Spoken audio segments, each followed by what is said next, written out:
1. Definition and functions of documentary credits. A documentary credit, also known as a letter of credit (LC), is a financial instrument used in international trade. It is a written commitment by a bank on behalf of the beer importer to pay the seller exporter a specified amount of money, provided that the seller meets certain conditions outlined in the credit one. The primary functions of documentary credits include payment assurance, ensures the seller receives payment if the terms are met. Risk mitigation, reduces the risk of non-payment for the seller and non-delivery for the beer. Facilitation of trade, provides a secure method of payment, encouraging international trade. 2. Types of documentary credits and their applications. There are several types of documentary credits, each suited to different situations.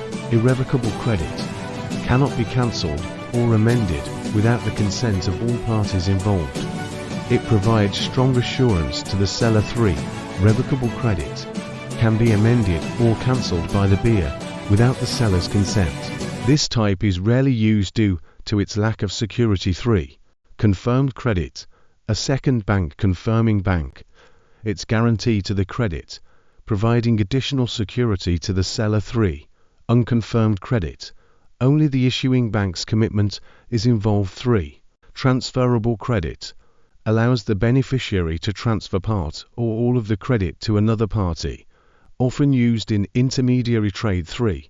Back-to-back credit, involves two separate credits used in intermediary trade, where the intermediary uses the first credit to open a second credit. 3. The role of banks in documentary credit transactions. Banks play a crucial role in documentary credit transactions by acting as intermediaries and guarantors. Issuing bank, the bank that issues the credit at the request of the beer. It guarantees payment to the seller upon compliance with the credit terms. 4. Advising bank, the bank that advises the seller of the credit's issuance. It ensures the authenticity of the credit. 4. Confirming bank, the bank that adds its confirmation to the credit, providing additional assurance to the seller. 4. Nominated bank, the bank with which the credit is available, or any bank in the case it is available with any bank. 4. These roles ensure that international trade transactions are secure and that both parties fulfill their contractual obligations. 1. Marine insurance and its relevance to trade transactions. Marine insurance is essential for international trade as it covers the loss or damage of ships, cargo, and other transport vessels during transit. This type of insurance is crucial because financial protection. It compensates for losses or damages to goods during shipping, ensuring businesses do not face significant financial setbacks. 1. Risk mitigation. It helps manage the risks associated with transporting goods over long distances, including natural disasters, accidents, and piracy. 1. Compliance. Many international regulations and trade agreements require marine insurance. 1. 2. Credit insurance and its role in mitigating payment risks. Credit insurance protects businesses against the risk of non-payment by buyers. It ensures that sellers receive payment even if the beer defaults due to insolvency, bankruptcy, or other financial difficulties.